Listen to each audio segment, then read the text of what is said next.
সারা দেশে একটা ট্রেন্ড চালু হয়েছে যে জোর করে শিক্ষকদের পদত্যাগ করানো এবং ফেসবুক লাইভে এসে তাকে অপমান অপদস্থ করার ভিডিও প্রচার করা।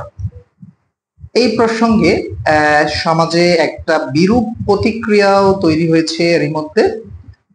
তবে এই জিনিসটাকে আমার দৃষ্টিতে 95% মানুষ ঘৃণা করতেছে এবং এই জিনিসের বিরুদ্ধে কথা বলতেছে, কিন্তু 5% মানুষ নানাভাবে এটার পক্ষ নেওয়ার চেষ্টা করতেছে। ফেসবুকে যে লেখাগুলো দেখি যে কোনো শিক্ষককে অপমান করা হচ্ছে না, এরা ছিলেন অমুক দলের দালাল, এই ধরনের স্ট্যাটাস আছে। আবার আরেক ধরনের স্ট্যাটাস দেখছি, সেটা হচ্ছে কি এটা এদের প্রাপ্য ছিল, কারণ এরা ওদের ভাষায় এরা ছিলেন অমুক দলের দালাল। আচ্ছা ভাই, আমি আপনাকে ক্লিয়ার করছি, আপনি স্বল্প জ্ঞান থেকে এই কথাগুলো বলছেন আমার ধারণা। কারণ হচ্ছে কি, সম্পূর্ণ বিষয়টি জেনে মন্তব্য করা উচিত। একটু পেলাম বা নিজের মন মতো মন্তব্য করে দিলাম, তাহলে কিন্তু ঠিক না। আমি এই বিষয়টাতে ব্যাপক একটু স্টাডি করেছি, তারপর ভিডিও দেখেছি, দেখে যেটা বুঝলাম, এটা যা হচ্ছে একদম শতভাগ রাজনৈতিক কারণে না, এটা ব্যক্তিগত কারণে, গ্রুপিং এর কারণে সেটা হচ্ছে। যেমন আমি আমার স্কুল জীবনের কথা বলি। স্কুলে দেখতাম যে 10-11 জন শিক্ষক, এদের মধ্যে 3-4টা গ্রুপ, 2-3 জন মিলে এক একটা গ্রুপ। কোন এক গ্রুপ প্রধান শিক্ষক স্যারের পক্ষে, কোন এক গ্রুপ প্রধান শিক্ষক স্যারের বিপক্ষে, এবং এরা সারাক্ষণ ক্লাসে আসলো অমুক স্যারের বিরুদ্ধে বলে, অমুক স্যারের বিরুদ্ধে বলে, সারাক্ষণ চলতেই থাকে।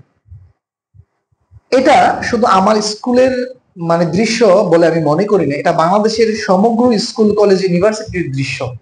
যারা স্টুডেন্ট রয়েছেন তারা এটা আমার সাথে একমত হবেন।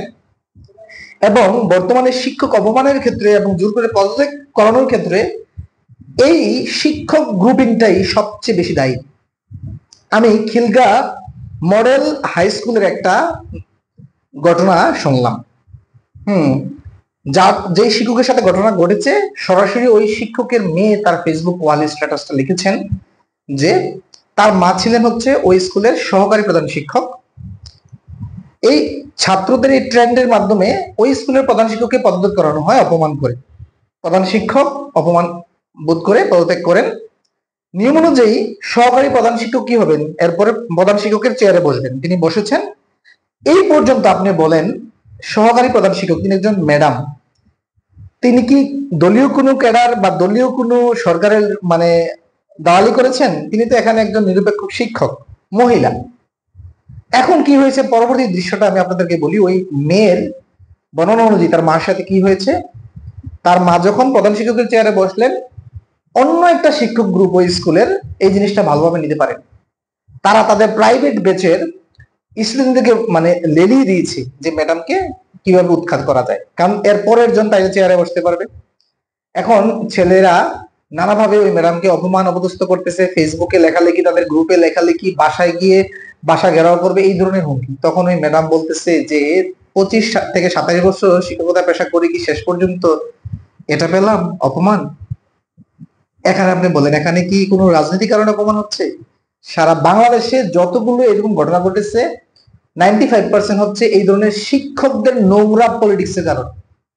শিক্ষা প্রতিষ্ঠানে দেখবেন যে শিক্ষকদের একটা গ্রুপ, কর্মচারীদের গ্রুপ, এই গ্রুপ সেই গ্রুপ, অভাব নাই। হ্যাঁ, এখন সব সময় চায় কি, যাদের ক্ষমতা বেশি তারা দুর্বলদেরকে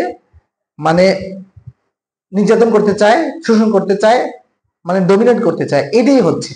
আমি বলবো, যদি কোনো দলীয় শিক্ষককেও কেউ যদি অপরাধ করে থাকে কোনো সরকারের সময়, তাকে আপনার বা আমার অপমান করে এভাবে পদত্যাগ করানোর কোনো নৈতিক অধিকার নাই এবং আইনগত কোনো অধিকার নাই।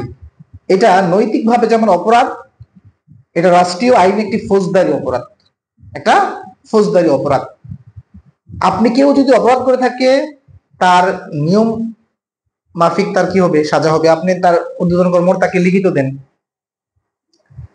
ঠিক আছে। কিন্তু এখন আপনার ট্রেন্ড চালু হয়ে গেছে, সবাই দাবিবাজি শুরু করছে। দাবি আমরা দেখলাম কি, আনসাররা সচিবালয় ঘেরাও করে, কত রিস্কার আগে আপনার শাহবাগ ঘেরাও করে 10 দফা দাবি দিল। ওদের 10 দফা দাবি পরে আমি হাসতে হাসতে শেষ। মানে আসলে কি করব, দাবি যখন 10টা লিখতে হবে এখন মানে মাথা নষ্ট, ইনিয়ে বিনিয়ে 10টা কথা তো লিখতে হবে। ঠিক আছে, এখানে একটা দাবি এরকম ছিল যে রিক্সা চালকদের ছেলে মেয়েদের জন্য আলাদা হসপিটাল লাগবে চিকিৎসা ব্যবস্থার জন্য। ভাই সরকার তো হসপিটাল রেখেছে সাধারণ মানুষের জন্য, মানে আপনার জন্য যদি আলাদা দেয় তারপর কদিন পরে সবজি বিক্রেতা আসবে, আমার জন্য লাগবে, কুলি আসবে আমার জন্য লাগবে, শিক্ষক আসবে আমার জন্য লাগবে, তো সবার জন্য আলাদা আলাদা হসপিটাল করবে? সবার জন্য সরকারি হসপিটাল রয়েছে, ওখানে যাবেন। মানে জাস্ট একটা উদাহরণ দিলাম। তো এই ক্ষেত্রে আমি প্রসঙ্গে ফিরে আসি, সেটা হচ্ছে কি, শিক্ষকদেরকে এভাবে অপমান করবেন না আপনারা। আমি একজন শিক্ষক হিসেবে অনুরোধ করব, আমার যারা শিক্ষার্থী রয়েছেন, গঠনমূলক সমালোচনা করুন, আর আইন কখনো নিজের হাতে তুলে নেবেন না। আপনি যদি বলেন যে এরা স্বৈরাচারের দালাল ছিল, তাহলে আপনি কি? আপনি তো স্বৈরাচার পন্থায় আপনি তাকে আক্রমণ করছেন, তাকে জোর করে পদত্যাগ করছেন, এটা তো স্বৈরাচারী পন্থা। আইন বাদ দিয়ে, গণতন্ত্র বাদ দিয়ে আপনি আপনার নিজের ইচ্ছা মতো যাচ্ছেন, স্বেচ্ছাচারিতা। এটা থেকে দূরে থাকবেন, অনুরোধ করব, এটা থেকে দূরে থাকবেন। এবং এই ভিডিওটা যে দেখবেন, শিক্ষক, সরকারি কর্মকর্তা, কর্মচারী, আমজনতা, ছাত্র সমাজ সবাই এই ভিডিওটা শেয়ার করে দিবেন। আশা করি এই ভিডিওটাতে মানে জন সচেতনতা বৃদ্ধি পাবে এবং মানুষ একটু সচেতন হবে। ভালো থাকবেন, সুস্থ থাকবেন, আল্লাহ হাফেজ।